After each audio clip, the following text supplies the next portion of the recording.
இயேசு கிறிஸ்துடைய கிருபையும் சமாதானமும் உங்கள் அனைவருக்கும் தொடர்வதாக. ஆண்டவராகிய இரட்சகர் இயேசு கிறிஸ்து இன்று தேவன் நம்மோடு பேசுகிற வார்த்தை என்ன என்று நம்ம பார்க்க போகிறோம். லூக் சாப்டர் 18ஆம் அதிகாரம் 1ஆம் வசனத்தை நம்ம வாசிக்க போகிறோம். சோர்ந்து போகாமல் எப்பொழுதும் ஜெபம் பண்ண வேண்டும் என்பதை குறித்து அவர்களுக்கு அவர் ஒரு உவமையை சொன்னார். பாருங்க, இந்த இடத்துல ஆண்டவராகிய இரட்சகர் இயேசு கிறிஸ்து மாம்சமா இந்த உலகத்துல வாழும் பொழுது இந்த இடத்துல ஆண்டவர் நமக்கு கற்றுக் கொடுக்கிறாரு. சோர்ந்து போகாமல் எப்படி நம்ம ஜெபிக்க வேண்டும், நம்ம ஜெபத்துல எப்படி தரித்திருக்க வேண்டும் என்று கர்த்தர் நமக்கு கற்றுக் கொடுக்கிற ஒரு நல்ல தேவனாயிருக்கிறார். இன்றைக்கு இந்த ஜெபம் நம்ம எப்படி ஜெபிக்க வேண்டும், ஜெபத்துல நம்மளுக்கு எப்படிப்பட்ட ஒரு தாழ்மை வேண்டும், ஜெபம் நம்ம எப்படி ஜெபிக்க வேண்டும் என்று ஆண்டவர் இன்றைக்கு நம்மளோட பேசுகிற ஒரு நல்ல தகப்பனா இருக்கிறார். ஏனென்றால் இன்றைக்கு அநேக நம்ம ஜெபங்களை ஜெபிக்கிறோம், அந்த ஜெபங்கள் கேட்கப்படுதா என்று யாருக்கு தெரியணும்? நமக்கு தெரியணும். தேவன் அதை அறிந்திருக்கிறாரா என்று நம்ம உறுதியாய் பற்றி கொள்ள வேண்டியதா இருக்குங்க.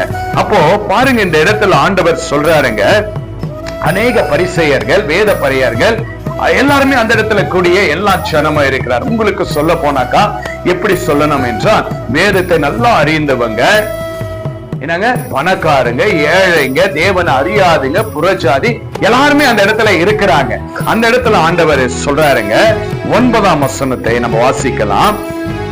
அன்றியும் தங்கள் நீதிமான்கள் என்று நம்பி மற்றவர்களை அற்பமாக எண்ணின சிலரை குறித்து அவர் ஒரு உவமையை சொன்னார். ஹல்லேலூயா. வார்த்தையே எப்படி இருக்கு பாத்தீங்களா? அந்த ஊமையே எப்படி இருக்கு பாருங்க. ஆண்டவர் ஒவ்வொரு வார்த்தையும் அப்படியே நெருப்பா பாயுதுங்க.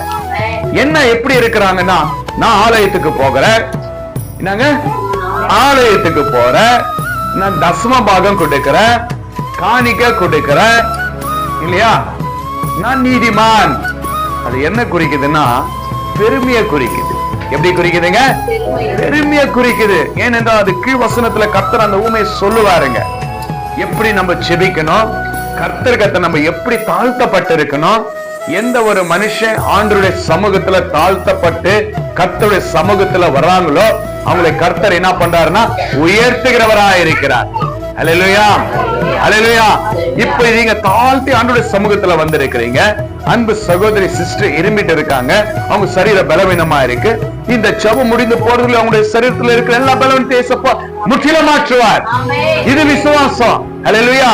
இப்படி நம்ம விசுவாசத்துல உண்மையாய் நம்ம நிலைத்திருக்கும் பொழுது கர்த்தர் அந்த இடத்துல கற்றுக் கொடுக்கிறார். பாருங்க, சில பேர் எப்படி இருப்பாங்கன்னா, பணம் இருக்கு, செல்வாக்கு இருக்கு, நான் ஆலயத்துக்கு போகிறேன், போய் ஊழியக்காரர்கிட்ட பணத்தை கொடுத்துட்டா போதும், சபைக்கு அதை செஞ்சுட்டா போதும் அப்படின்னு சொல்லிட்டு இந்த உலகத்துல எத்தனை பேர் வாழ்ந்துட்டு இருக்கிறாங்க. ஹல்லேலூயா. எத்தனை பேர் வாழ்ந்துட்டு இருக்காங்க. ஆனா என்னால சொல்ல முடியும், இங்க உட்கார்ந்து இருக்கிற நம்ம எல்லாருமே தேவ பிள்ளைங்களுக்குள்ள அப்படியாப்பட்ட ஒரு சிந்தனை இருக்காதுங்க. இல்லை என்று எனக்கு என்னால நிச்சயமா சொல்ல முடியும். ஏன்னா நம்மளால அப்படிப்பட்ட எந்த தேவ பிள்ளைகளும் இங்க இல்லைங்க. எல்லாம் எப்படிப்பட்டவங்க இருக்கிறோம்னா கர்த்தருக்கு பயந்து இருக்கிற தேவ பிள்ளைகளா இருக்கிறோம். ஆனா கர்த்தர் நமக்கு கற்றுக் கொடுக்கிறது நம்ம கேட்க வேண்டியதா இருக்கு இல்லையா? அப்ப பாருங்க, 10ஆம் வசனம், 2 மனுஷர் ஜெபம் பண்ணும்படி தேவ ஆலயத்திற்கு போனார்கள். 2 மனுஷருங்க என்ன பண்றாங்க, தேவனுடைய ஆலயத்துக்கு போகிறாங்கன்ட்டு இயேசு கிறிஸ்து அந்த இடத்துல எல்லா ஜனத்திற்கும் ஒரு ஊமையை சொல்லிட்டு இருக்கிறாங்க. அந்த இடத்துல யார் யார் இருக்கிறதுங்க? நான் ரொம்ப பணக்காரன், நான் வேதத்தையே கரிச்சு குடிச்சிட்டேன், எல்லாம் எனக்கு தெரியணும் இருக்கிறாங்க. சீஷருங்களும் இருக்காங்க, ஆண்டவரை நம்பி கேட்கிறவங்களும் இருக்கிறாங்க, தேவனை அறியாதவங்களும் இருக்கிறாங்க. ஆண்டவர் பொதுவா அந்த இடத்துல சொல்றாரு.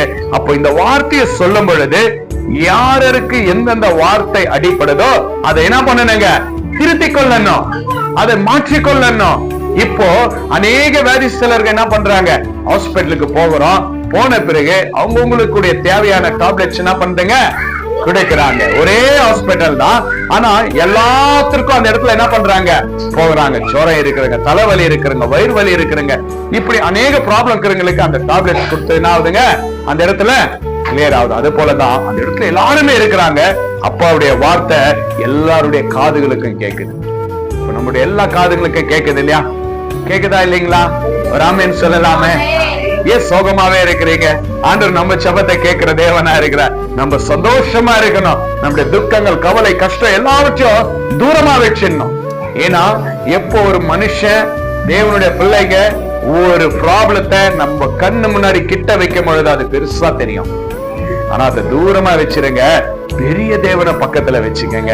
ஆண்டவர் அந்த எல்லாவற்றையும் மாற்றி கொடுக்க அவர் வல்லவரா இருக்கிறார். அப்படி நமக்குள்ள வாசமா இருக்கிற தேவன் மேல நம்ம உறுதியா இருக்கணும். அதுதான் பாருங்க, 2 மனுஷர்கள் ஜெபம் பண்ணபடி தேவ ஆலயத்திற்கு போனார்கள்.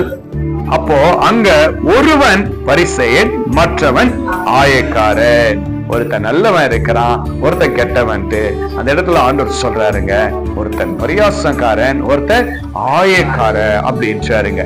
அப்ப 2 பேரும் எப்படி ஜெபிக்கிறாங்கன்றத கர்த்தர் இந்த வேளையில நம்மோட பேசுகிறார் இல்லையா? பரிசுத்த ஆவியானவர் நமக்குள்ள வாசம் செய்யும் பொழுது கர்த்தர் பெரிய நன்மைகளை கர்த்தர் நமக்கு என்ன செய்யறாருங்க, கொடுக்க வல்லவரா இருக்கு. அப்போ இந்த மனுஷர்கள் 2 பேரு எப்படி ஜெபிக்கிறாங்க என்று நம்ம பார்க்க போறோம். இதை பார்த்த பிறகு நாம் எப்படி ஜெபித்துக் கொண்டிருக்கிறோம் என்று நம்ம என்ன செய்ய போகிறோம் தெரிந்து கொள்ள தேவன் கிருபை அருளை செய்கிறார். பரிசேயன் நின்று, தேவனே, நான் பரிகாரர், அநியாயக்காரர், விபச்சாரக்காரர் ஆகிய மற்ற மனுஷனை போலவும் இந்த ஆயக்காரனை போலவும் இராததினால் உம்மை ஸ்தோத்தரிக்கிறேன். நாங்க என்ன பண்றாங்களா? நான் ஒரு மனுஷன் ஜெபிக்கிறான். எப்படி ஜெபிக்கிறான்னாக்கா உங்களுக்கு ரொம்ப சிம்பிளா சொல்றாங்க. ஏன்னா பரியாசக்காரன், ஆயக்காரன் இப்படின்னு சொல்றது உங்களுக்கு அவ்வளவு புரியாது. ஆனா புரியுற மாதிரி சொல்றாங்க. ஒரு 2 மனுஷர்கள், அதுல ஒரு மனுஷன் ஜெபிக்கிறான், நான் திருடனை போல இல்ல, என்னது, நான் விபச்சாரனை போல இல்ல, நான் எல்லாமே உங்களுக்கு கொடுக்கிற காணிக்க, சிறு வயது முதல் உங்கள் சபைக்கு ஆலயத்துக்கு எல்லாம் போறேன், நான் விபச்சாரக்காரனை போல நான் ஜெபிக்கல, என்னது, திருடனை போல நான் ஜெபிக்கல, ஒரு இப்படின்னுட்டு என்ன பண்றாப்ல அநேக காரணங்களை முன்வைத்து ஆண்டவருடைய சமூகத்துல சொல்றாப்ல. அப்போ பாருங்க, இந்த 12ஆம் வசனம் அவன் ஜெபிக்கிற ஜெபம், நான் இப்படி எல்லாம் இல்ல, ஆனா உங்களை நான் ஸ்தோத்தரிக்கிறேன், நான் ரொம்ப நல்லவன், நான் இப்படி இருக்கிறேன்றது அதுக்கான குறியா இருக்குங்க. அப்போ 12ஆம் வசனம், வாரத்தில் 2 தர உபவாசிக்கிறேன், என் சம்பாதியத்திலே எல்லாம் தசம பாகம் செலுத்துகிறேன் என்று தனக்குள்ளே ஜெபம் பண்ணினான். அவன் என்ன பண்றான்னா, ஆண்டவர் கிட்ட இப்படிதான் ஜெபிக்கிறான். ஆண்டவரே, நான் விபச்சாரி போல வரல உங்க கிட்ட, ஒரு கெட்டவன் போல உங்க கிட்ட வரல, ஒரு திருடனை போல நான் இங்க வரல, என் சம்பளத்துல உங்களுக்கு கொடுக்கிறேன், நான் தசமமாக கொடுக்கிறேன், உபவாசிக்கிறேன், ஸ்தோத்திரம் அதுக்காக உங்களுக்கு அப்படின்றாப்ல. என்னன்றாப்லங்க அப்படின்னு ஜெபிக்கிறாப்ல. ஆனா 13ஆம் வசனம் பாருங்க, ஆயக்காரன் தூரத்திலே நின்று தன் கண்களையும் வானத்திற்கு ஏறெடுத்து துணியாமல் தன் மார்பிலை அடித்துக் கொண்டு, பாருங்க, இன்னொரு மனுஷன் தன்னை முழுமையாய் தாழ்த்தி தன்னை எல்லாவற்றையும் வெறுத்து, ஆண்டவரே, நான் ஒன்றுக்கு உதவாத ஒரு பாத்திரம், நான் பாவிலும் பாவியா இருக்கிறேன், உங்க சமூகத்துக்கு வர்றது கூட எனக்கு என்ன இல்லைங்க, தகுதி இல்லப்பா, வார்த்தை சொல்றது கூட எனக்கு தகுதி இல்ல அப்படின்னு சொல்லிட்டு தன் கண்களை வானத்திற்கு ஏறெடுத்துட்டு அவன் என்ன பண்றானா, யார் இருக்கிறாங்க யாரு இல்ல அவன் பார்க்கல, அவன் கண்களை கர்த்தருக்கு முன்பாக ஏறெடுத்துட்டாப்ல. ஏறெடுத்து தன் மார்பை அடித்துக் கொள்ளுகிறாப்ல. என்ன பண்றாப்லீங்க, தன் மார்பை அடித்துக் கொண்டு அந்த இடத்துல பாருங்க, மார்பை அடித்துக் கொண்டு, துணியாமல் மார்பை அடித்துக்கொண்டு, மார்பில் அடித்துக்கொண்டு, தேவனே, பாவியாக என்மேல் கிருபையாயிரும் என்றான். அந்த வார்த்தை பாத்தீங்களா? அந்த தாழ்மையான இந்த 2 ஜெபத்திற்கு வித்தியாசத்தை நீங்க பாத்தீங்களா? நீ என்னன்னா இருக்க கொடுங்க, எதனா கொடுங்க, என்னன்னா இருக்கட்டும், ஊழியத்திற்கு தசம பாகம் கொடுங்க, காணிக்கை கொடுங்க, இல்ல சபைக்கு தவறாம வாங்க, உபவாசிங்க. ஆனா உங்ககிட்ட தாழ்மை இல்லைன்னா கர்த்தர் அங்க இருக்க மாட்டார். தாழ்மை உள்ளவனை கர்த்தர் கண்ணோக்கி பார்க்கிறவரா இருக்கிறாரு. அப்படிப்பட்ட தேவன் இன்னைக்கு இந்த லூசிபர் இந்த கீழே தேவனை விட்டு வந்த நோக்கம் என்ன?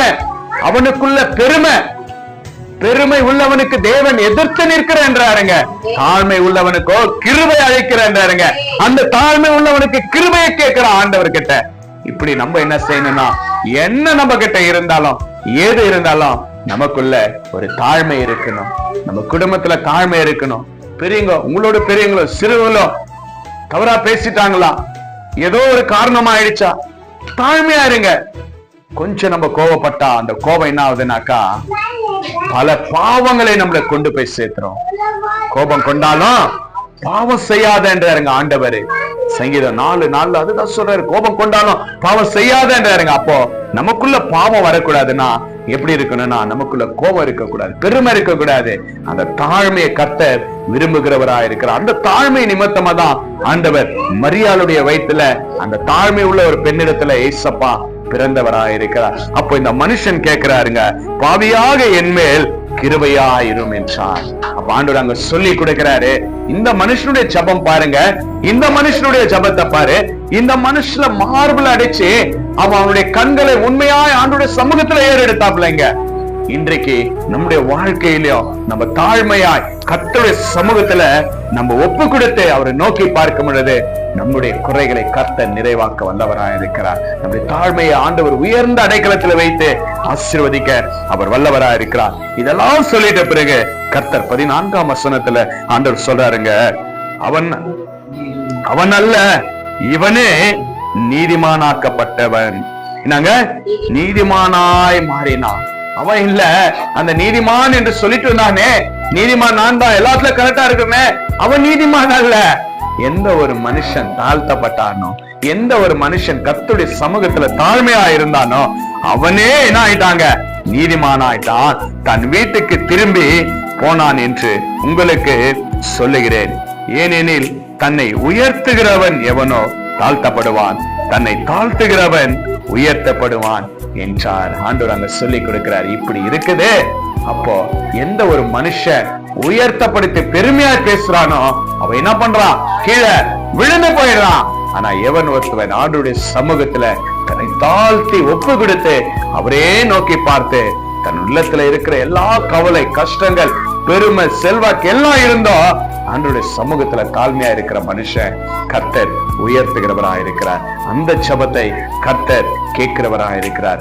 இன்றைக்கு எனக்கு பிரியமான அன்பு தேவச்சனமே, நீங்க ஒரு முடிவெடுங்க. இசப்பா, என் வாழ்க்கையில இதுவரைக்கும் வாழ்ந்த வாழ்க்கை எப்படியோ நான் பெருமையில வாழ்ந்துட்டேன், ஒருத்தரை விட்டு கொடுக்காம வாழ்ந்துட்டேன், என் குடும்பத்துல எனக்கு தாழ்மை இல்லாத போயிடுச்சு, என்னோட சகோதரனை நான் மன்னிக்கல, என் சகோதரிய மன்னிக்கல, என் கணவனை மன்னிக்கல, என் மனைவியை நான் மன்னிக்கல, ஏன் என் பெத்த தாய் தகப்பனை கூட நான் மன்னிக்கல. ஆனா இன்றைக்கு ஒரு முடிவு எடுக்கிறேன். இசப்பா, நான் தாழ்மையா இருக்கிறேன், தாழ்மையா சமூகத்துல வராப்பா, எல்லாவற்றையும் நான் மறந்துட்டேன் டேடி, என் ஜெபத்தை கேளுங்க.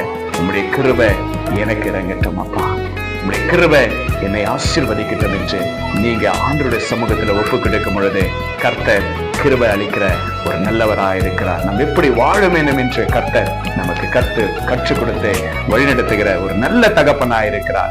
இன்று ஒரு முடிவெடுங்க. ஆண்டவரே, என்னை நீங்க ரட்சித்துக் கொள்ளுங்க, என்னை நான் தாழ்மைப்படுத்துகிறேன் என்று நீங்க விசுவாசத்தோடு கேட்கும் பொழுது கர்த்தர் உங்களை ஆசீர்வதித்து அவருடைய கிருபையில உங்களை வழிநடத்த வல்லவராக இருக்கிறார். கர்த்தர் தான் அந்த வசனத்தை ஆசீர்வதித்து தேவனுடைய மன்னா உங்களுடைய கரத்துல கொடுத்திருக்கிறார். இந்த நாள் ஆசீர்வாதமாய் கர்த்தர் கொண்டு போக இயேசு கிறிஸ்துடைய கிருபையும் சமாதானம் சந்தோஷம் உங்களை என்றென்றும் நடத்தி கிருபையில போதுமானதாய் கர்த்தர் நடத்த வல்லவராக இருக்கிறார். கர்த்தர் தான் ஆசீர்வதித்து பலப்படுத்துவாராக. நம்ம எல்லாரும் கண்களை மூடி ஆண்டவர் இடத்துல, அப்பா, இந்த தாழ்மை உள்ள வார்த்தையை நாங்க கேட்டோம் அப்பா, தாழ்மை உள்ள ஜெபத்தை நாங்க கேட்டோமே ஆண்டவரே, நாங்க இனி தாழ்மை உள்ள பிள்ளைகளா நாங்க இருக்கிறோம்ப்பா. உம்மிடத்துல நான் தாழ்மை உள்ள பிள்ளைகளா நாங்க வாழ்கிறோம் ஆண்டவரே. ராஜா அப்பா, எனக்குள்ள இருக்கிற பெருமை என்னை விட்டு போகட்டும் ஆண்டவரே. எனக்குள்ள இருக்கிற எல்லா சிந்தனைகளும் இயேசுவின் நாமத்தினால் பெருமைகளை வெறுக்கிற ஆண்டவரே. ராஜா, தாழ்மையை ஆண்டவரை நேசிக்கிறப்பா, உங்களிடத்துல நான் தாழ்த்தப்படுகிறப்பா, என் தேவன் என்னை உயர்த்துவதற்காய் நன்றி செலுத்துகிறேன் கர்த்தாவே. அப்படி என்று உங்கள் உள்ளத்தில் ஆழத்தில் இருந்து கர்த்தரை நோக்கி ஸ்தோத்திரித்து நீங்க சொல்லுங்க. இசப்பா, நன்றி ஆண்டவரே, நன்றி அப்பா, இந்த வார்த்தை கொடுத்ததற்காக நன்றி அப்பா, இந்த வார்த்தை கேட்க கிருபை அருளை செய்ததற்காக ஸ்தோத்திரம் ஆண்டவரே. உம்முடைய கிருபை எங்கள் மேல் இருப்பதாக, உம்முடைய தயவு எங்கள் மேல் இருப்பதாக ராஜா. உம்முடைய கிருபை இரக்கத்தை எங்கள் மேல் சுற்றினதற்காக நன்றி செலுத்துகிறோம் அப்பா. கேட்ட ஒவ்வொரு தேவ பிள்ளைகளையும் இயேசுவின் நாமத்தினால் ஆசீர்வதிக்கிற ஆண்டவரே ராஜா. எங்களை உடைய கரத்தில் ஒப்பு கொடுக்கிற ஆண்டவரே, இயேசு கிறிஸ்துவின் நாமத்தினால் ஜெபிக்கிறேன் நல்ல பிதாவே, ஆமென்.